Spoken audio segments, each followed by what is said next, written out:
Hello. ഏത് മത്സര പരീക്ഷകൾ എടുത്താലും അതിൽ അപ്പോയിൻമെന്റ് റിലേറ്റഡ് ആയിട്ടുള്ള ഒരു ക്വസ്റ്റ്യൻ എങ്കിലും ഇല്ലാത്ത പരീക്ഷകൾ നമ്മൾ കാണാറില്ല. അതുകൊണ്ട് തന്നെ ഇന്ന് നമ്മൾ പരിശോധിക്കുന്നത് ഇമ്പോർട്ടൻറ്റ് അപ്പോയിൻമെന്റ്സ് ഇൻ 2025 2025 നടന്നിരിക്കുന്ന വളരെ പ്രധാനപ്പെട്ട അപ്പോയിൻമെന്റുകൾ. അപ്പോൾ അപ്പോയിൻമെന്റുകൾ എന്ന് പറയുമ്പം കോൺസ്റ്റിറ്റ്യൂഷൻ അല്ലെങ്കിൽ എന്താണ് കോൺസ്റ്റിറ്റ്യൂഷണൽ ബോഡീസ് ഉണ്ടാവാം. ഇനി ISRO പോലെയുള്ള സ്റ്റാറ്റ്യൂട്ടറിയോ അല്ലെങ്കിൽ അതുപോലെയുള്ള സംവിധാനങ്ങൾ ഉണ്ടാകാം. അതേപോലെ തന്നെ അന്താരാഷ്ട്ര തലത്തിൽ നടന്നിരിക്കുന്ന അപ്പോയിൻമെന്റുകൾ ഉണ്ടാകും. അപ്പോൾ നമ്മൾ ഇന്ന് പരിശോധിക്കുന്നത് 2025 വളരെ പ്രധാനപ്പെട്ട appointments in all spheres. Okay, നമുക്ക് എന്ത് ചെയ്യാം, ഒന്നാമത്തേത് പരിശോധിക്കാം. കോൺസ്റ്റിറ്റ്യൂഷണൽ ആൻഡ് റെഗുലേറ്ററി ബോഡീസ് ഭരണഘടനാപരമാണ്, പക്ഷെ അവരുടെ ഡ്യൂട്ടി എന്താണ്? റെഗുലേറ്ററി, ചില കാര്യങ്ങൾ റെഗുലേറ്റ് ചെയ്യുന്നുണ്ടാവും. അത് പ്രധാനപ്പെട്ടതൊന്ന് പരിശോധിച്ച് നോക്കാം. ഒന്നാമത്തേത് ഏറ്റവും കൂടുതൽ വിവാദത്തിലായിക്കൊണ്ടിരിക്കുന്ന ഒരു ബോഡിയാണ് ഇലക്ഷൻ കമ്മീഷൻ ഓഫ് ഇന്ത്യ എന്ന് പറയുന്നത്. ഇപ്പം നിങ്ങൾ ന്യൂസിലൊക്കെ രാഹുൽ ഗാന്ധിയുടെ വോട്ട് ചോരി അങ്ങനെ തുടങ്ങിയിട്ടുള്ള ഒരുപാട് കാര്യങ്ങൾ, ഇപ്പോൾ റീസെൻ്റ് ആയിട്ടുള്ള ഇലക്ഷൻസ് 2024, പിന്നീട് ഒരുപാട് സംസ്ഥാന തെരഞ്ഞെടുപ്പുകൾ നടക്കുന്നു, ഇനിയിപ്പോൾ കേരള തെരഞ്ഞെടുപ്പ് നടക്കാനിരിക്കുന്നു. ഇങ്ങനെ വരുമ്പം ഇലക്ഷൻ കമ്മീഷൻ ഓഫ് ഇന്ത്യ എന്ന് പറയുന്നത് വളരെ പ്രധാനപ്പെട്ട ഒരു ചർച്ചാ വിഷയമാകുന്ന ഒരു ബോഡിയാണ്. ഇവിടെ ഒന്നാമത്തെ ചോദ്യം, ആരാണ് ചീഫ് ഇലക്ഷൻ കമ്മീഷണർ? നിലവിലെ ചീഫ് ഇലക്ഷൻ കമ്മീഷണർ ആരാണ്? നിലവിലുള്ള ചീഫ് ഇലക്ഷൻ കമ്മീഷണർ ആരാണ്? ഗ്യാനേഷ് കുമാറാണ്. അപ്പോൾ ഇതെങ്ങനെ നമ്മൾ പഠിച്ചു വെക്കും? എലക്ഷൻ എന്ന് പറയുമ്പം നമ്മളൊരു ഇലക്ട്രൽ വിസ്ഡം എന്ന് പറയും അല്ലെ, ജനങ്ങളുടെ ഒരു ബോധം അല്ലെങ്കിൽ ജനങ്ങളുടെ ഒരു ജ്ഞാനം, അവരുടെ ഒരു തിരിച്ചറിവാണ് ശരിക്കും ഒരു ഡെമോക്രസിയിൽ എന്ത് ചെയ്യേണ്ടത്, റിഫ്ലക്റ്റ് ചെയ്യേണ്ടത് അല്ലെ. അപ്പോൾ ചീഫ് ഇലക്ഷൻ കമ്മീഷണർ എന്ന് പറയുമ്പോൾ ഹിന്ദിയിൽ ഗ്യാൻ എന്ന് പറഞ്ഞാൽ നോളജ് എന്നാണ് അർത്ഥം. എന്താണ് ഗ്യാൻ? നോളജ്. അപ്പോൾ ഇലക്ട്രൽ വിസ്ഡം അല്ലെങ്കിൽ എലക്ഷൻ വിസ്ഡം, ഇലക്ഷൻ റിലേറ്റഡ് ആയിട്ടുള്ള വിസ്ഡം, അപ്പോൾ നമുക്ക് എന്ത് പറയാം? ഗ്യാൻ. ഗ്യാനേഷ് കുമാർ. ഓക്കെ, അപ്പോൾ ചീഫ് ഇലക്ഷൻ കമ്മീഷണർ ആരാണ്? ഗ്യാനേഷ് കുമാർ ആണ്. അഡീഷണൽ ആയിട്ട് ഞാൻ ഒരു ഇൻഫർമേഷൻ കൂടി പറയാം. 6 വർഷം അല്ലെങ്കിൽ 65 വയസ്സ് വരെയാണ് ഇവരുടെ കാലാവധി. ഒരു ചീഫ് ഇലക്ഷൻ കമ്മീഷണർ അപ്പോയിന്റ് ചെയ്യപ്പെട്ടാൽ അദ്ദേഹത്തിന്റെ കാലാവധി എന്ന് പറയുന്നത് 6 വർഷം മുതൽ 65 വയസ്സ് വരെയാണ്. ആരാണ് അപ്പോയിന്റ് ചെയ്യുന്നത്? പ്രസിഡന്റ് ആണ് അപ്പോയിന്റ് ചെയ്യുന്നത്. ആരാണ് അപ്പോയിന്റ് ചെയ്യുന്നത്? പ്രസിഡന്റ് ആണ് അപ്പോയിന്റ് ചെയ്യുന്നത്. 6 വർഷം അല്ലെങ്കിൽ 65 വയസ്സ് വരെയാണ് ഇവരുടെ കാലാവധി. ഓക്കെ, അഡീഷണൽ ആയിട്ട് ഒറ്റ കാര്യം കൂടി പറയാം. ഇവരുടെ ഒരു സെലക്ഷൻ കമ്മിറ്റി ഉണ്ട്. Election commissioner, chief election commissioner and other election commissioners അപ്പോയിൻമെന്റ്, ഒരു ബില്ല്, ഒരു ആക്ട് വന്നിട്ടുണ്ടായിരുന്നു. ആ ആക്ട് അനുസരിച്ച് പുതിയ സെലക്ഷൻ കമ്മിറ്റിയിലുള്ളത് PM എന്താണ്? ഹെഡാണ്. ഒരു ക്യാബിനറ്റ് മിനിസ്റ്റർ ഉണ്ട്. അതിന് പുറമെ എന്താണ്? ലീഡർ ഓഫ് ഓപ്പോസിഷൻ ഉണ്ട്. പക്ഷെ ഇതിന് തൊട്ടു മുമ്പ്, ഈ നിയമം വരുന്നതിന് തൊട്ടു മുമ്പ് സുപ്രീം കോടതിയായിരുന്നു ഇത്തരത്തിലുള്ള ഒരു ഗൈഡ് ലൈൻസ് അല്ലെങ്കിൽ ഒരു റെഫറൻസ് പോലെ പറഞ്ഞത്. അന്ന് PM തന്നെയായിരുന്നു ഹെഡ്. ഈ ക്യാബിനറ്റ് മിനിസ്റ്റർക്ക് പകരം അവിടെ ഉണ്ടായിരുന്നത് ചീഫ് ജസ്റ്റിസ് ഓഫ് ഇന്ത്യയാണ്, പിന്നീട് ലീഡർ ഓഫ് ഓപ്പോസിഷൻ. അപ്പോൾ ഇവിടെ കുറച്ചുകൂടി ബാലൻസ്ഡ് ആയിരുന്നു. PM ruling party, leader of opposition എന്താണ്? Means against opposition party. CG എന്ന് പറയുമ്പോൾ നോർമലി ഒരു ന്യൂട്രൽ ആയിട്ടുള്ള പേഴ്സൺ. പക്ഷെ ഇവിടെ പുതിയ കമ്മിറ്റിയിലേക്ക് വന്ന് നോക്കിയേ, PM ആൻഡ് CM രണ്ടും റൂളിംഗ് പാർട്ടിയുടെ ആളാണ്. അപ്പോൾ ലീഡർ ഓഫ് ഓപ്പോസിഷൻ എന്ന് പറയുന്നത് വെറുതെ കൊടുത്തിരിക്കുന്ന ഒരു സ്ഥാനം എന്ന് നമുക്ക് മനസ്സിലാവും. അപ്പൊ ചീഫ് ഇലക്ഷൻ കമ്മീഷണർ എന്ന് പറയുന്നത് ആരാണ്? ഗ്യാനേഷ് കുമാർ. നിങ്ങൾ എങ്ങനെ പഠിച്ചു വെക്കും? എലക്ഷൻ എന്ന് പറയുമ്പോൾ ജനങ്ങളുടെ വിസ്ഡം ആണ്, അല്ലെങ്കിൽ ജനങ്ങളുടെ ആ ഒരു ബോധം അല്ലെ, പൊതുബോധം. അതിന് നമ്മൾ എന്ത് പറയും? വിസ്ഡത്തിന് ഗ്യാൻ അല്ലെങ്കിൽ നോളജിന് ഗ്യാൻ എന്ന് പറയും. ഗ്യാനേഷ് കുമാർ ആണ് ചീഫ് ഇലക്ഷൻ കമ്മീഷണർ. ഓക്കെ, അപ്പൊ ഇത് നിങ്ങൾക്ക് മനസ്സിലായിട്ടുണ്ടാവും എന്ന് ഞാൻ വിശ്വസിക്കുന്നു. രണ്ടാമത്തേത് controller and auditor general of India. അപ്പൊ controller and auditor general of India എന്ന് പറയുന്നത് ഇന്ത്യയിലെ വളരെ പ്രധാനപ്പെട്ട ഒരു ഭരണഘടനാ സ്ഥാപനമാണ് അല്ലെ. പബ്ലിക് പേഴ്സിന്റെ എന്താണ് കാവൽക്കാരൻ എന്നൊക്കെ അറിയപ്പെടുന്ന ഭരണഘടനാപരമായിട്ട് വളരെ ഇമ്പോർട്ടൻ്റ് ആയിട്ടുള്ള ഒരു സ്ഥാപനമാണ് controller and auditor general of India. അപ്പൊ ഇവിടെ ആരാണ് controller and auditor general? Sanjay മൂർത്തിയാണ്. അപ്പൊ സഞ്ജയ് മൂർത്തി എന്ന് പറയുമ്പം നമുക്ക് എന്ത് ചെയ്യാം, സ്റ്റാറ്റ്യൂട്ട് ഓഫ് അക്കൗണ്ട്സ് അല്ലേ? അപ്പൊ സ്റ്റാറ്റ്യൂട്ട് ഓഫ് അക്കൗണ്ട്സ് എന്ന് പറയുമ്പോൾ അക്കൗണ്ട്സ് റിലേറ്റഡ് ആയിട്ടുള്ള കാര്യമല്ലേ? അപ്പൊ അക്കൗണ്ട്സ് റിലേറ്റഡ് ആയിട്ടുള്ള കാര്യങ്ങളാണല്ലോ ഇദ്ദേഹം പരിശോധിക്കുന്നത്. അപ്പൊ ഒരു സ്റ്റാറ്റ്യൂട്ട്, അപ്പൊ ഈ ഒരു മൂർത്തി എന്ന് പറഞ്ഞാൽ നമ്മൾ ശരിക്കും സ്റ്റാച്യു എന്നല്ലേ പറയാം? സ്റ്റാച്യു, മൂർത്തി, മൂർത്തി എന്ന് പറയുമ്പോൾ മീൻസ് ബിംബങ്ങൾ എന്നൊക്കെ പറയുന്ന സ്റ്റാച്യു അല്ലെ? അപ്പൊ സഞ്ജയ് മൂർത്തി. അപ്പൊ നമുക്ക് എന്ത് ചെയ്യാം, മൂർത്തി സ്റ്റാറ്റ്യൂട്ട് ഓഫ് അക്കൗണ്ട്സ് എന്ന് പറയുന്ന സ്റ്റാച്യു ആയിട്ട് നമുക്ക് എന്ത് ചെയ്യാം, കണക്ട് ചെയ്യാം. പിന്നെ സഞ്ജയ്, പണ്ടൊക്കെ നമ്മൾ കഥകളിലൊക്കെ വായിച്ചിരിക്കുന്നത് എങ്ങനെയാണ്, ഒരു സഞ്ചി നിറയെ പണവുമായി ഒരാൾ നടന്നു പോകുന്നു എന്നൊക്കെയല്ലേ നമ്മൾ പറയാറുള്ളത്. അപ്പൊ സഞ്ജയ്, സഞ്ജയ് എന്നാണ് പണവുമായി ബന്ധപ്പെട്ട കാര്യം പരിശോധിക്കുന്ന ആളാണ് എന്ത് ചെയ്യുന്നത്, സഞ്ജയ്. അപ്പോൾ സഞ്ജയ് മൂർത്തി എന്ന് പറയുമ്പം ആരാണ്? CAG ആണ്, controller and auditor general of India. Okay, കാരണം ഇത് കുറച്ച് കാലത്തേക്ക് വാലിഡ് ആവുന്ന ഒരു കാര്യമായിരിക്കും, കാരണം പിന്നീട് എന്ത് ചെയ്യും, ആളുകൾ മാറും. അപ്പൊ CAG ആരാണ്? സഞ്ജയ് മൂർത്തിയാണ്. നിങ്ങൾ എങ്ങനെ പഠിച്ചു വെക്കും? സ്റ്റാറ്റ്യൂട്ട് ഓഫ് അക്കൗണ്ട് അല്ലേ ആര്? CAG. അപ്പൊ സ്റ്റാച്യു മൂർത്തി. ഇനിയല്ല, മുൻപ് നമ്മൾ കഥകളിലൊക്കെ വായിച്ചത് ഒരു സഞ്ചി നിറയെ സ്വർണ്ണ നാണയവുമായി ഒരാൾ നടന്നു പോകുന്നു എന്ന്. അപ്പൊ സഞ്ജയ്. അപ്പൊ സഞ്ജയ് മൂർത്തിയാണ് CAG ആയിട്ട് വരുന്നത്. CAGയിലും ഞാനൊരു കാര്യം പറയാം. നേരത്തെ പറഞ്ഞതുപോലെ 6 വർഷം അല്ലെങ്കിൽ 65 വയസ്സാണ് എന്ത് ചെയ്യുന്നത്, ഇവരുടെയും കാലാവധി. അപ്പോയിന്റ് ചെയ്യുന്നത് ആരാണ്? പ്രസിഡന്റ് ആണ്. Okay, clear? അപ്പൊ ഇത്രയും കാര്യം എന്ത് ചെയ്യുക, നിങ്ങളൊന്ന് പഠിച്ചു വെക്കുക. വേറെ പ്രത്യേകിച്ച് നിങ്ങൾ ഡീറ്റെയിൽ ആയിട്ട് പഠിക്കണം. ഇവിടെ ഒരു കാര്യം എക്സ്ട്രാ അഡീഷണൽ ആയിട്ട് പഠിക്കുക.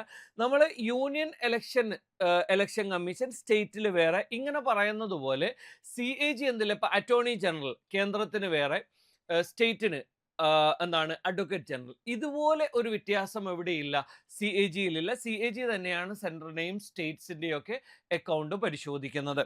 ഓക്കെ, അടുത്തത് നോക്കാം. Next one, chief justice of India. അപ്പൊ ചീഫ് ജസ്റ്റിസ് ഓഫ് ഇന്ത്യയിലേക്ക് വരുമ്പം 2 കാര്യങ്ങളാണ് ഇവിടെ പ്രധാനമായിട്ടുള്ളത്. ഇപ്പം നിലവിലുള്ള ചീഫ് ജസ്റ്റിസ് ആരാണ് എന്നുള്ള ചോദ്യം വരും. ചിലപ്പോൾ അതിൻ്റെ തൊട്ട് മുമ്പുള്ള ആള് ആരാണെന്നുള്ള ഒരു ചോദ്യവും വരാനുള്ള സാധ്യതയുണ്ട്. അതുകൊണ്ടാണ് ഞാൻ എന്ത് ചെയ്യുന്നത്, ഇപ്പം ഈ 2 എണ്ണം ഇവിടെ ഉൾപ്പെടുത്തിയിരിക്കുന്നത്. നിലവിലുള്ള ചീഫ് ജസ്റ്റിസ് ഓഫ് ഇന്ത്യ ആരാണ്? ജസ്റ്റിസ് സൂര്യകാന്ത്. ഇപ്പം ഇന്ത്യ എന്ന് പറയുന്ന ഒരു രാജ്യം എടുത്താൽ, ഇന്ത്യയിൽ നീതി ലഭ്യമാക്കാൻ ഏറ്റവും ഹയസ്റ്റ് പോയിന്റ് എന്ന് പറയുന്നത് ഇന്ത്യയിൽ എന്താണ്? സുപ്രീം കോടതിയാണ് അല്ലെ?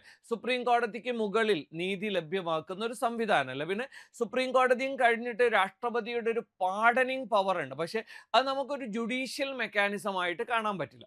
അപ്പൊ ഇന്ത്യയിൽ നീതിപീഠത്തിന്റെ ഏറ്റവും വലിയ സൂര്യൻ ആരാ? Supreme court. സുപ്രീം കോർട്ടിന്റെ തലവൻ ആരാണ്? Chief justice of India. അപ്പൊ ഇവിടെ ഒന്ന് നോക്കിയേ, സൂര്യകാന്ത് അല്ലെ? അപ്പൊ ജസ്റ്റിസ് സൂര്യകാന്ത്. അപ്പൊ ഇന്ത്യയുടെ നീതിപീഠത്തിന്റെ ഏറ്റവും വലിയ സൂര്യകാന്തമായി നിലനിൽക്കുന്നത് ആരാണ്? ജസ്റ്റിസ് സൂര്യകാന്ത് ആണ്. അപ്പൊ നിലവിലെ 53ാമത്തെ ചീഫ് ജസ്റ്റിസ് ആരാണ് മക്കളെ? ജസ്റ്റിസ് സൂര്യകാന്ത്. അപ്പൊ പഠിച്ചു വെച്ചല്ലോ. ഇനി ഇതുപോലെ ഓരോന്നും നിങ്ങൾക്ക് അറിയാവുന്ന ഇൻഫർമേഷൻസുമായിട്ട് നിങ്ങൾ എന്ത് ചെയ്യണം, കണക്ട് ചെയ്തുകൊണ്ട് പഠിക്കണം. അല്ലാതെ വെറുതെ നമ്മൾ ഒരുപാട് ഫാക്റ്റുകൾ പഠിച്ചു വെച്ചിട്ട് കാര്യമില്ല. അതൊരിക്കലും നമുക്ക് എക്സാം ഹാളിൽ റീകളക്ട് ചെയ്യാൻ പറ്റില്ല. അപ്പം നമ്മളെടുത്തുള്ള ഇൻഫർമേഷൻസ് വെച്ചിട്ട് എന്ത് ചെയ്യാം, നമുക്ക് പഠിക്കേണ്ട ഓരോ കാര്യങ്ങളും പരസ്പരം കണക്ട് ചെയ്ത് വെക്കുക. ആ കണക്ട് ചെയ്തിരിക്കുന്ന കാര്യങ്ങൾ എക്സാം ഹാളിൽ നമുക്ക് ഈ പറയുന്ന കണക്ഷൻ പോയിന്റ്സ് ഇട്ട് കൊടുത്താൽ എന്ത് ചെയ്യും, ബ്രെയിൻ അത് നമുക്ക് എന്ത് ചെയ്യും, റീഡെവലപ്പ് ചെയ്ത് തരും. അപ്പൊ നിലവിലുള്ള ചീഫ് ജസ്റ്റിസ് ഓഫ് ഇന്ത്യ ആരാണ്? ജസ്റ്റിസ് സൂര്യകാന്ത് ആണ്. തൊട്ടു മുമ്പുണ്ടായിരുന്ന ആളാരാണ്? ജസ്റ്റിസ് BR ഗവായി ആണ്. തൊട്ടു മുമ്പുണ്ടായിരുന്നത് ജസ്റ്റിസ് BR ഗവായി ആണ്. ഓക്കെ, അപ്പൊ തൊട്ടു മുമ്പത്തെ ജസ്റ്റിസ് എവിടേക്ക് പോയി? ഗോവയിലേക്ക് പോയി. ഇപ്പൊ പുതിയ ജസ്റ്റിസ് വന്നു എന്നങ്ങ് വിചാരിച്ചാൽ മതി. അപ്പൊ ജസ്റ്റിസ് ഗവായി അല്ലെ? അപ്പൊ ഇപ്പൊ നിലവിൽ ആരാണ്? ജസ്റ്റിസ് സൂര്യകാന്ത്. അപ്പൊ ഇന്ത്യയുടെ നീതിപീഠത്തിന്റെ സൂര്യ തേജസ് ആയിട്ട് ഇപ്പൊ നിലനിൽക്കുന്നത് ആരാണ്? ചീഫ് ജസ്റ്റിസ് ഓഫ് ഇന്ത്യ ആരാണ്? സൂര്യകാന്ത്. ഓക്കെ, ഇങ്ങനെ എന്ത് ചെയ്യണം, കണക്ട് ചെയ്ത് പഠിച്ചോണം. പിന്നെ സ്വാഭാവികമായിട്ടും സുപ്രീം കോർട്ടുമായിട്ട് ബന്ധപ്പെട്ട് ഫസ്റ്റ് ചീഫ് ജസ്റ്റിസ് ആരായിരുന്നു എന്ന് ചോദിക്കും. ആരാണ്? എച്ച് ജെ കനിയാണ് അല്ലെ. അപ്പൊ ജസ്റ്റിസ് ആരാണ്? എച്ച് ജെ കനിയാണ്. ജസ്റ്റിസ് ഹരിലാൽ എന്താണ് ജഗിസുന്ദാസ് കനിയ എന്ന് പറയും. എച്ച് ജെ കനിയാണ് ഫസ്റ്റ് ചീഫ് ജസ്റ്റിസ്. ഇതുവരെ നമുക്ക് എന്ത് ചെയ്തിട്ടില്ല, ഒരു വുമൺ ചീഫ് ജസ്റ്റിസ് വന്നിട്ടില്ല. ഇനി വരാനുള്ള ഒരു ചാൻസ് എന്ന് പറയുന്നത് ആരാണ്? ബി വി നാഗരത്നയാണ്. ഏകദേശം 2027 ഒക്ടോബർ 30. അപ്പം നിങ്ങളുടെ എക്സാമിന്റെ സമയമൊക്കെ കഴിയുമോന്ന് അറിയില്ല. 2027 October 30 normally justice Nagarathna chief justice ആയിട്ട് അസ്യൂം ചെയ്യേണ്ടത്. വേറെ എന്താണ് വിരോധാഭാസങ്ങളൊന്നും നടന്നിട്ടില്ല എങ്കിൽ the first woman chief justice of India ആയിട്ട് എന്ത് ചെയ്യും? ജസ്റ്റിസ് ബി വി നാഗരത്ന 2027 ഒക്ടോബറിൽ ചാർജ് അസ്യൂം ചെയ്യുന്നതായിരിക്കും. അപ്പൊ ഇവിടെ first woman chief justice of India എന്ന് പറയുന്ന ഒരു ക്വസ്റ്റ്യൻ അതുവരെ എന്തല്ല, പ്രസക്തമല്ല. ഇനി അടുത്തത് നോക്കാം. Chairman of U P S C. ഞാൻ റീസെൻ്റ് ആയിട്ടുള്ള വളരെ ഇമ്പോർട്ടൻ്റ് ആയിട്ടുള്ള അപ്പോയിൻമെൻറ്റ്സ് മാത്രമേ എടുത്തിട്ടുള്ളൂ. Chairman U P S C. U P S സിയുടെ ചെയർമാൻ ആരാണ്? യു പി എസ് സി എന്ന് പറയുന്നത് എന്താണ്? ഇന്ത്യയിലെ ഓൾ ഇന്ത്യ സർവീസസിലേക്ക് ആളുകളെ റിക്രൂട്ട് ചെയ്യുന്ന, മീൻസ് ഓൾ ഇന്ത്യ സർവീസസ് മാത്രമൊന്നല്ല, സെൻട്രൽ സർവീസസും കുറച്ചുണ്ട്. അപ്പോൾ ഓൾ ഇന്ത്യ സർവീസസിലേക്ക് ആളുകളെ റിക്രൂട്ട് ചെയ്യുന്നത്. അപ്പോൾ യു പി എസ് സി എന്ന് പറയുമ്പോൾ തന്നെ നിങ്ങൾക്ക് ആകെ ഓർമ്മ വരുന്നത് എന്താണ്? IAS അല്ലേ? ഈ IAS ജയിച്ച ആളുകളെയൊക്കെ നമ്മൾ വലിയ ഒരു പരിവേഷത്തോടെയല്ലേ കാണുന്നത്. അവർ എന്തോ വലിയ കാര്യങ്ങൾ കീഴടക്കിയതുപോലെ അജയ്യരാണ് എന്ന് പറയുന്ന ആ ഒരു രീതിയിലാണല്ലോ നമ്മൾ കാണുന്നത്. ഓക്കെ, അപ്പോൾ ആരാണ് chairman of U P S C? Ajay Kumar ആണ് എന്ത് ചെയ്യുന്നത്? Chairman of U P S C. അപ്പോൾ യു പി എസ് സിയുടെ ചെയർമാൻ ആരാണ് മക്കളെ? അജയ് കുമാർ. അപ്പോൾ യു പി എസ് സിയിൽ അല്ലെങ്കിൽ എന്താണ് ഒരു IAS എക്സാമിലൊക്കെ ഒരാൾ പാസ്സായി കഴിഞ്ഞാൽ നമ്മൾ അവരെ ഒരു അജയ്യരായിട്ടാണല്ലോ കാണുന്നത്. അപ്പോൾ ആ അജയ്യൻ എന്ന് പറയുന്ന അജയ് കുമാർ എന്ന് പറയുന്നതാണ് എന്ത് ചെയ്യുന്നത്? യു പി എസ് സിയുടെ ചെയർമാൻ. ഓക്കെ, അപ്പോൾ ഇങ്ങനെ നിങ്ങൾക്ക് എന്താണോ കണക്ട് ചെയ്യാൻ പറ്റുന്നത് ആ കണക്ട് ചെയ്യാൻ പറ്റുന്ന രീതിയിൽ എന്ത് ചെയ്യുക, നിങ്ങൾ അത് കണക്ട് ചെയ്ത് പഠിക്കുക. അല്ലാതെ നമുക്ക് കൂടുതൽ ഇൻഡെപ്ത് ആയിട്ട് കാര്യങ്ങൾ അത്തരത്തിലൊന്നും നമ്മൾ പോകണ്ട. നമുക്ക് എങ്ങനെയാണോ ഈ പറഞ്ഞിരിക്കുന്ന കാര്യങ്ങൾ പഠിക്കാൻ പറ്റുന്നത് ആ രീതിയിൽ പഠിക്കാം. ഓക്കെ, പിന്നെ യു പി എസ് സിയുടെ ചെയർമാൻ ആരെ അപ്പോയിന്റ് ചെയ്യുന്നത്? It is the president of India അല്ലെ. അപ്പൊ ഇന്ത്യൻ പ്രസിഡന്റ് ആണ് അപ്പോയിന്റ് ചെയ്യുന്നത്. കാലാവധി എത്രയാണ്? 6 അല്ലെങ്കിൽ 65 വയസ്സ്. അപ്പൊ നമ്മളിപ്പോ പറഞ്ഞിരിക്കുന്ന 3 എണ്ണത്തിന് ഇതേ കാര്യം. ഇലക്ഷൻ കമ്മീഷൻ, CAG, ദെൻ എന്താണ് ഇപ്പൊ U P S C. Okay ആണല്ലോ. അപ്പൊ 6 വർഷം അല്ലെങ്കിൽ 65 വയസ്സാണ് ഇവരുടെ കാലാവധി. പിന്നെ അടുത്ത ചോദ്യം വരും, ആരായിരുന്നു ഫസ്റ്റ് യു പി എസ് സിയുടെ ചെയർമാൻ? റോസ് ബാക്കർ ആണ്. അത് 1926 അന്ന് എന്ത് ചെയ്യുന്നുണ്ട്, നമ്മളുടെ യു പി എസ് സി ഉണ്ട്. പക്ഷെ ഇൻഡിപെൻഡന്റ് ഇന്ത്യ വരുമ്പം അല്ലെ 1946 JP കൃപലാനിയാണ്. റോസ് മിലൻ ബാത്യു ആണ് ഫസ്റ്റ് വുമൺ. ഓക്കെ, അപ്പൊ അതുപോലെയുള്ള ബേസിക് ആയിട്ടുള്ള കാര്യം, ഒരു കാര്യം പഠിക്കുമ്പം അത് റിലേറ്റഡ് ആയിട്ടുള്ള 1-2 കാര്യങ്ങൾ കൂടി അങ്ങ് പഠിച്ചു നോക്കുക. അപ്പൊ നമുക്ക് വലിയ ബേർഡൻ ഇല്ലാതെ പഠിക്കാൻ പറ്റും. ഇപ്പൊ ഫോർ എക്സാമ്പിൾ നിങ്ങളിപ്പം യു പി എസ് സിയുടെ ചെയർമാനെ പഠിക്കുമ്പോൾ ആ സമയത്ത് തന്നെ ഫസ്റ്റ് ചെയർമാൻ ആരാണ്, ഫസ്റ്റ് വുമൺ ആരാണ്, ഫസ്റ്റ് ഇൻഡിപെൻഡന്റ് ഇന്ത്യയിൽ ആരാണ്, അത്തരം കാര്യങ്ങൾ കൂടി എന്ത് ചെയ്യുക, ഒന്ന് പഠിച്ചു വെക്കുക. ഇനി നമുക്ക് അടുത്ത പാർട്ടിലേക്ക് എടുക്കാം, ഡിഫൻസ് ആൻഡ് സെക്യൂരിറ്റി ഏജൻസി. അപ്പോൾ ഞാൻ എല്ലാം എടുത്തിട്ടില്ല, വളരെ ഇമ്പോർട്ടൻ്റ് ആയിട്ട് എങ്ങനെയാണ് നിങ്ങൾക്ക് ഈ ഒരു കറണ്ട് അഫേഴ്സ് നിങ്ങൾ പഠിക്കേണ്ടത് എന്ന് മനസ്സിലാക്കി തരാൻ വേണ്ടിയിട്ട് മാത്രമാണ് ഞാൻ എന്ത് ചെയ്യുന്നത്, ഈ ഒരു രീതിയിൽ എടുത്തിരിക്കുന്നത്. ഫസ്റ്റ് വൺ എന്ന് പറയുന്നത് ചീഫ് ഓഫ് എയർ സ്റ്റാഫ്. ആരാണ് ചീഫ് ഓഫ് എയർ സ്റ്റാഫ്? ആരാണ്? എയർ മാർഷൽ അമർപ്രീത് സിംഗ് അല്ലെ. എയറിലല്ലേ, എയർ. ഓക്കെ, അമർപ്രീത് സിംഗ്. അപ്പൊ എയർ മാർഷൽ അമർപ്രീത് സിംഗ് ആണ് ചീഫ് ഓഫ് എയർ സ്റ്റാഫ്. അപ്പൊ എയർ സ്റ്റാഫിന്റെ ചീഫ് ആരാണ്? അമർപ്രീത് സിംഗ്. ഇപ്പൊ നമ്മള് എന്താണ് ഇപ്പൊ എയറിലുള്ള സംഗതികളൊക്കെ നമ്മൾ കുറച്ചുകൂടി ഒന്ന് ഇപ്പം ഭൂമിയിലുള്ളതിനേക്കാൾ നമ്മൾ ഇമ്മോർട്ടൽ ആയിട്ടുള്ള സംഗതികളൊക്കെ നമ്മൾ എയറിലല്ലേ, വായുവിൽ. ഇപ്പോൾ നമ്മൾ ദൈവത്തെയോ അല്ലെങ്കിൽ അതുപോലെയുള്ള സംഗതികളൊക്കെ ഒരു മാജിക് പോലെ ഇമ്മോർട്ടൽ ആയിട്ടുള്ള സംഗതികളൊക്കെ നമ്മൾ എവിടെ കാണല്? എയറിലല്ലേ കാണല് അല്ലെ. കാരണം ഇപ്പോൾ ഒരു ദൈവത്തിന്റെ പ്രതിബിംബം വരുമ്പം അത് എയറിൽ ഒരു മേഘത്തിൻ്റെ ഉള്ളിലൊക്കെ ആയിട്ടാണല്ലോ നമ്മൾ കാണുന്നത്. അപ്പൊ ഇവിടെ എയർ സ്റ്റാഫിന്റെ ആരാണ്? അമർ അല്ലെ.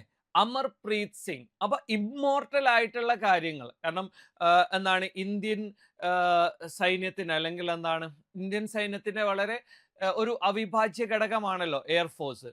ഓക്കെ, അപ്പൊ ആ ഒരു ഇമ്മോർട്ടൽ അല്ലെ, അപ്പൊ നമ്മള് അനശ്വരമായി കിടക്കുന്ന ആ ഒരു പ്രതിഭാസമാണ്. ഇപ്പൊ ആര് ഇന്ത്യൻ സൈന്യത്തിൽ എന്നത്, ഇന്ത്യൻ സൈന്യം എന്ന് പറയുന്നതാണ് ഇവിടുത്തെ പ്രധാനം. അപ്പൊ അമർ, ഇമ്മോർട്ടൽ ആയിട്ടുള്ളത്. അപ്പൊ എയറിലാണല്ലോ നമ്മൾ ഇത്തരത്തിലുള്ള ഇമ്മോർട്ടൽ ആയിട്ടുള്ള കാര്യങ്ങൾ കാണുന്നത്.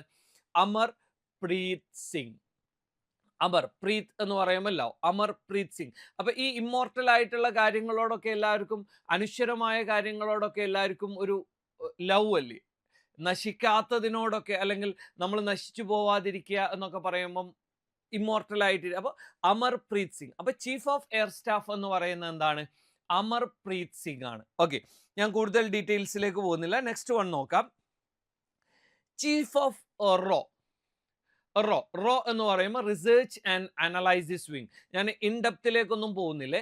ചീഫ് ഓഫ് റോയുടെ ചീഫ് ആരാണ്? പരാഗ് ജെയിൻ. ഈ പരാഗ് എന്ന് പറയുന്നത് എന്താണ്? പരാഗണം എന്താണ്? പോളൻ. ഈ പോളൻ എന്ന് പറയുന്ന കാര്യം എന്താണ്? ഇത് സ്പ്രെഡ് ചെയ്യുക എന്നുള്ളതാണ് അല്ലെ. സ്പ്രെഡ് മീൻസ് ഈ പരാഗണം നടന്നാലല്ലേ നമ്മളുടെ ഫ്രൂട്ട്സ് ഒക്കെ ഉണ്ടാവുള്ളൂ. അപ്പോൾ ഈ ആൺപുഷ്പത്തിൽ നിന്ന് എന്ത് ചെയ്യണം? പെൺപുഷ്പത്തിലേക്ക് എന്ത് ചെയ്യണം? ഇത് പരാഗണം നടക്കണ്ടേ. അത് ചെയ്യുന്നത് ബട്ടർഫ്ലൈ പോലെയുള്ള കുറെ ജീവികളുണ്ട്, കാറ്റുണ്ട്, അതുപോലെ പല കാര്യം. അപ്പൊ പരാഗ് എന്ന് പറയുന്നത് എന്താണ്? സ്പ്രെഡ് അല്ലെ. അപ്പൊ ഇൻവിസിബിലിറ്റി സ്പ്രെഡ് ചെയ്തുകൊണ്ട് ഇൻഫർമേഷൻ കളക്ട് ചെയ്യും. ഇപ്പോൾ റോ ഏജൻസ് ഇവരാരാണെന്ന് പോലും നമുക്കറിയില്ല. അപ്പോൾ ആ ഇൻവിസിബിലിറ്റി സ്പ്രെഡ് ചെയ്തിട്ട് ഇൻഫർമേഷൻ കളക്ട് ചെയ്യുന്ന ആളാണ് റോ. അപ്പൊ എന്താണ്? പരാഗ് ജെയിൻ എന്ന് പറയുന്നത് ആരാണ്? അദ്ദേഹമാണ് റോയുടെ ഹെഡ്.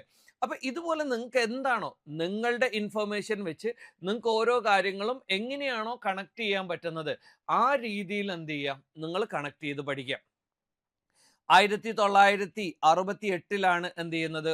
റോ, അവ ഇന്ത്യയുടെ ഇന്റലിജൻസ് സംവിധാനമായിട്ടാണ് റോ സ്ഥാപിതമാകുന്നത്. ഓക്കെ, അപ്പോൾ ഞാൻ അതിൻ്റെ കാര്യങ്ങളൊന്നും പറയുന്നില്ല. 1968 വരെ IB ആയിരുന്നു എന്ത് ചെയ്തത്? ഈ പറയുന്ന ഇന്റേണൽ ഇന്റലിജൻസും എക്സ്റ്റേണൽ ഇന്റലിജൻസും ഒക്കെ കൈകാര്യം ചെയ്തിരുന്നത്. പിന്നീട് ചൈനീസ് വാർ, ഇതിനൊക്കെ ശേഷം ചൈനീസ് വാർ, പാകിസ്ഥാൻ വാർ, 62 65 ചൈനീസ് വാർ, 65 പാകിസ്ഥാൻ വാർ. അപ്പൊ ഇതിനൊക്കെ ശേഷമാണ് എന്ത് ചെയ്യുന്നത്? നമ്മളൊരു സെപ്പറേറ്റ് എക്സ്റ്റേണൽ കാര്യങ്ങൾ നോക്കാൻ വേണ്ടിയിട്ട് എന്ത് ചെയ്യുന്നത്? റോ എന്ന് പറയുന്ന ഒരു സംവിധാനം കൊണ്ടുവന്നത്, research and analysis wing. Okay, clear? ഞാൻ അടുത്തതിലേക്ക് കടക്കാണ്. BSF, ബോർഡർ സെക്യൂരിറ്റി ഫോഴ്സ് അല്ലെ. അപ്പൊ BSFന്റെ ഡയറക്ടർ ആരാണ്? നിങ്ങൾ തൊട്ടു മുമ്പ് വേറൊരാളായിരുന്നു, അദ്ദേഹത്തിന്റെ റിട്ടയർമെന്റിന് ശേഷം പ്രവീൺ കുമാർ അല്ലെ. ഈ BSF എന്ന് പറഞ്ഞാൽ എന്താണ്? ബോർഡർ സെക്യൂരിറ്റി ഫോഴ്സ് അല്ലെ. അപ്പൊ ബോർഡറിനെ പ്രൊട്ടക്ട് ചെയ്യേണ്ടത് ഇവരുടെ ഡ്യൂട്ടിയാണ്. അവരാരായിരിക്കണം? ഈ പറയുന്ന ഫോഴ്സ് മേഖലയിൽ എക്സ്പെർട്ടൈസ് ഉള്ള ആളുകളെ, പ്രാവീണ്യമുള്ള ആളായിരിക്കണം അല്ലെ. അപ്പൊ ഡയറക്ടർ ജനറൽ ഓഫ് BSF ആരാണ്? പ്രവീൺ കുമാർ. അഥവാ എക്സ്പെർട്ട്, അല്ലെങ്കിൽ ഒരു സ്കിൽഡ് ആയ ആളല്ലേ നമ്മൾ BSFൽ എടുക്കുള്ളൂ, അല്ലെങ്കിൽ ഏതെങ്കിലും ഒരാളെ പിടിച്ച് BSFൽ വെക്കൂ? ഇല്ല. കാരണം പോലീസ് സേന എന്ന് പറയുമ്പോൾ തന്നെ എന്താണ്? It is trained and skilled ആണ് അല്ലെ. അത് പാരാമിലിറ്ററി ആവുമ്പോൾ കുറച്ചുകൂടി സ്കിൽഡ് ആയി. അത് മിലിറ്ററി ആവുമ്പോൾ എന്ത് ചെയ്തു? Utmost skilled. കാരണം നമുക്ക് എന്തൊക്കെ ട്രെയിനിങ് സംവിധാനങ്ങൾ ഉണ്ടെങ്കിലും, എന്തൊക്കെ നാച്ചുറൽ ഡിസാസ്റ്റർ അഡ്രസ് ചെയ്യാനുള്ള സംവിധാനങ്ങൾ ഉണ്ടെങ്കിലൊക്കെ അവസാനത്തെ അത്താണിയായിട്ട് വരൽ ആരാണ്? ഇന്ത്യൻ ആർമി തന്നെയാണ്. Okay, then the next one, director general of RPF, railway protection ഫോഴ്സിന്റെ തലവൻ ആരാണ്? ഇപ്പൊ റെയിൽവേ. ഓക്കെ, നമ്മൾ ജസ്റ്റ് ഒരു അസംഷൻ, റെയിൽവേയിലൂടെയാണ് എന്ത് ചെയ്യുന്നത്? നമ്മൾ ഗോൾഡ് മീൻസ് ട്രാൻസ്പോർട്ട് ചെയ്യുന്നതെന്ന് വെച്ചു. അപ്പൊ ആരാണ്? സൊണാലി മിശ്ര. സോന എന്ന് പറഞ്ഞാൽ ഗോൾഡ് അല്ലെ. അപ്പൊ ഗോൾഡ് നമ്മൾ ഇന്ത്യൻ റെയിൽവേയിലൂടെയാണ് എന്ത് ചെയ്യുന്നത്? ട്രാൻസ്പോർട്ട് ചെയ്യുന്നത്. അപ്പൊ അത് നോക്കാൻ വേണ്ടിയിട്ട് ആരെ ഏൽപ്പിച്ചു? റെയിൽവേ പ്രൊട്ടക്ഷൻ ഫോഴ്സിനെ ഏൽപ്പിച്ചു. അപ്പൊ ആരാണ്? സോനാലി മിശ്ര അല്ലെ. അപ്പൊ സോന, ഗോൾഡ്. ഓക്കെ, അപ്പൊ റെയിൽവേ പ്രൊട്ടക്ഷൻ ഫോഴ്സ്, അപ്പൊ റെയിൽവേയിലൂടെയാണ് നമ്മൾ എന്ത് ചെയ്യുന്നത്? ഗോൾഡ് ട്രാൻസ്പോർട്ട് ചെയ്യുന്നതെന്ന് വിചാരിക്കുക. അപ്പൊ സൊണാലി മിശ്രയാണ് എന്ത് ചെയ്യുന്നത്? Director general of RPF, railway protection force. ഇനി scientific and banking organisations. Scientific എന്ന് പറയുമ്പോൾ ഏറ്റവും ഇമ്പോർട്ടൻ്റ് ആയിട്ടുള്ള കാര്യം ആരാണ്? ISRO ആണ്. ISROയുടെ ചെയർമാൻമാർ ഇങ്ങനെ മാറിക്കൊണ്ടിരിക്കും. ഇപ്പം നിലവിലുള്ളത് ആരാണ്? ചെയർമാൻ നാരായണൻ. ആരാണ്? ഡോക്ടർ വി നാരായണനാണ്. ഇപ്പൊ നമ്മൾ മനുഷ്യനെ കുറിച്ച് പറയൽ എന്താണ്? നരവംശശാസ്ത്രം എന്നൊക്കെ പറയും. നര എന്ന് പറയാറില്ലേ മനുഷ്യനെ? അപ്പൊ നരവംശശാസ്ത്രം അല്ലെങ്കിൽ മനുഷ്യന്റെ ആ ഒരു ഇതിനെ കുറിച്ചുള്ള. അപ്പൊ നര എന്ന് പറയുമ്പോൾ മനുഷ്യൻ. അപ്പോൾ ഇപ്പോൾ ISRO എന്ത് ചെയ്യുന്നുണ്ട്? മനുഷ്യനെ സ്പേസിൽ എത്തിക്കാനുള്ള ഗഗൻയാൻ എന്ന് പറയുന്ന ഒരു മിഷനുമായിട്ട് വന്നിട്ടില്ലേ? അപ്പൊ നാരായണൻ, അപ്പൊ നര നാരായണൻ. ഓക്കെ.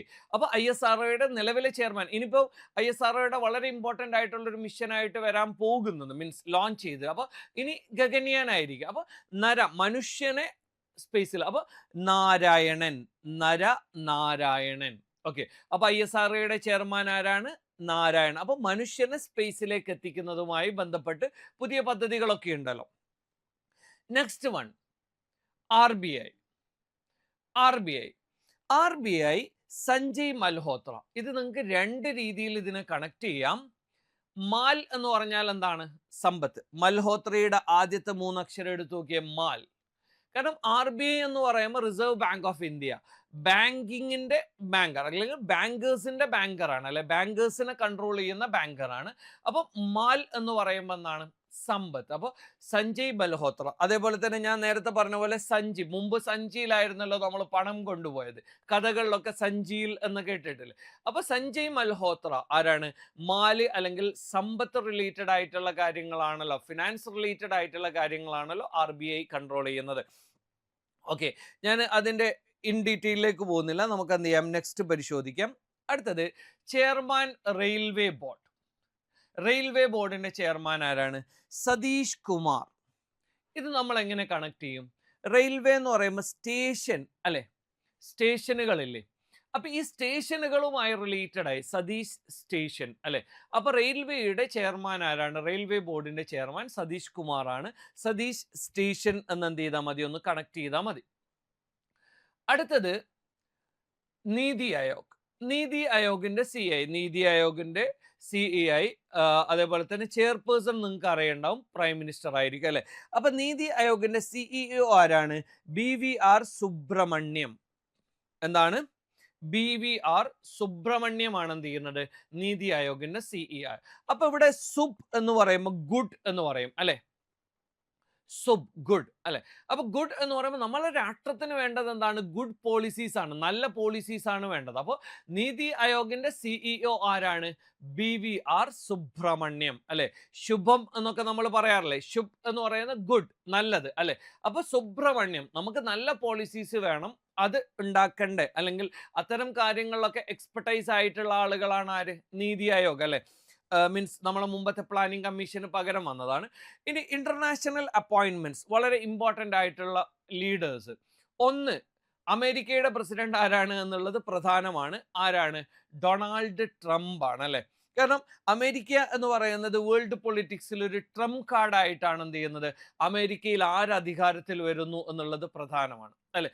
ഇപ്പം തന്നെ WHO അതുപോലെയുള്ള ഒരുപാട് UN സംവിധാനങ്ങളിൽ നിന്ന് ആര് പിന്മാറിയിട്ടുണ്ട്? അമേരിക്ക പിന്മാറിയിട്ടുണ്ട്.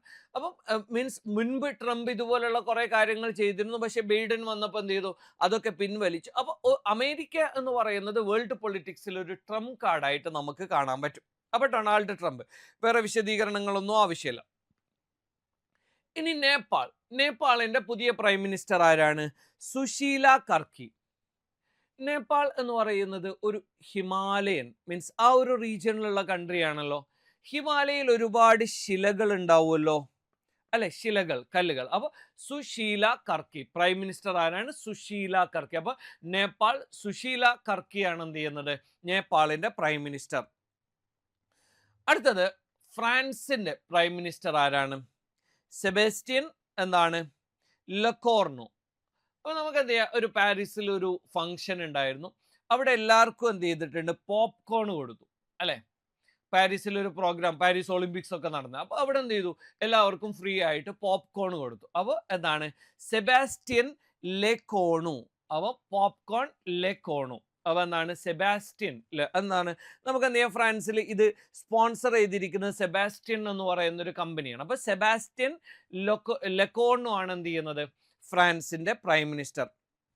ലാസ്റ്റ് ആൻഡ് ഫൈനൽ, ഒറ്റ കാര്യം കൂടി പറയാം. സെക്രട്ടറി ജനറൽ ഓഫ് നാറ്റോ, നാറ്റോയുടെ സെക്രട്ടറി ജനറൽ ആരാണ്? നാറ്റോയുടെ സെക്രട്ടറി ജനറൽ ആരാണ്? അത് മാർക്ക് റൂട്ട് അല്ലെ. ഇപ്പം നാറ്റോ എന്ന് പറയുന്നത് ഒരു സൈനിക സംവിധാനമാണല്ലോ. അപ്പൊ സൈന്യം മാർച്ച് ഒക്കെ നടത്താറില്ലേ, റൂട്ട് മാർച്ച് എന്നൊക്കെ പറയാറില്ലേ. അപ്പൊ എന്താണ്, നാറ്റോയുടെ ഹെഡ് അല്ലെങ്കിൽ സെക്രട്ടറി ജനറൽ ആരാണ്? മാർക്ക് റൂട്ടാണ് അല്ലെ. ഓക്കെ, അപ്പൊ ഇന്നത്തെ സംവിധാനം നമ്മൾ എന്ത് ചെയ്യാണ്, ഇവിടെ അവസാനിപ്പിക്കുകയാണ്. അപ്പൊ നമ്മൾ എല്ലാ വളരെ ഇമ്പോർട്ടൻ്റ് ആയിട്ടുള്ള ഒന്ന് നാഷണൽ ലെവലിലുള്ള കോൺസ്റ്റിറ്റ്യൂഷൻ റെഗുലേറ്ററി ബോഡി പറഞ്ഞു, പിന്നീട് ഡിഫൻസ് ബാങ്കിങ് സംവിധാനങ്ങൾ പറഞ്ഞു, ദെൻ നമ്മൾ എന്ത് ചെയ്തു, സയന്റിഫിക് ISRO പോലെയുള്ള സംവിധാനങ്ങൾ പറഞ്ഞു, ദെൻ ഇന്റർനാഷണൽ മീൻസ് അന്താരാഷ്ട്ര തലത്തിലുള്ള ലീഡേഴ്സിന്റെ കാര്യം പറഞ്ഞു. അപ്പൊ ഇത്രയും കാര്യങ്ങളാണ്. അപ്പൊ ഇതുപോലെ നിങ്ങൾക്ക് കറണ്ട് അഫേഴ്സ് റിലേറ്റഡ് ആയിട്ടുള്ള കാര്യങ്ങൾ കണക്ട് ചെയ്ത് പഠിക്കണം, അല്ലെങ്കിൽ നിങ്ങളുടെ മെമ്മറിയിൽ ഈ ക്ലാസ് കഴിയുമ്പോഴേക്കും ഈ പറഞ്ഞിരിക്കുന്ന കാര്യങ്ങളെല്ലാം നിങ്ങളുടെ മെമ്മറിയിൽ ഫീഡ് ആയിട്ടുണ്ടാവും. ഈ രീതിയിൽ പഠിക്കണം. Come to super notes. നിങ്ങൾക്ക് എന്ത് ചെയ്യാം, ഈ നമ്പറിൽ കോൺടാക്ട് ചെയ്യാം. Thank you all.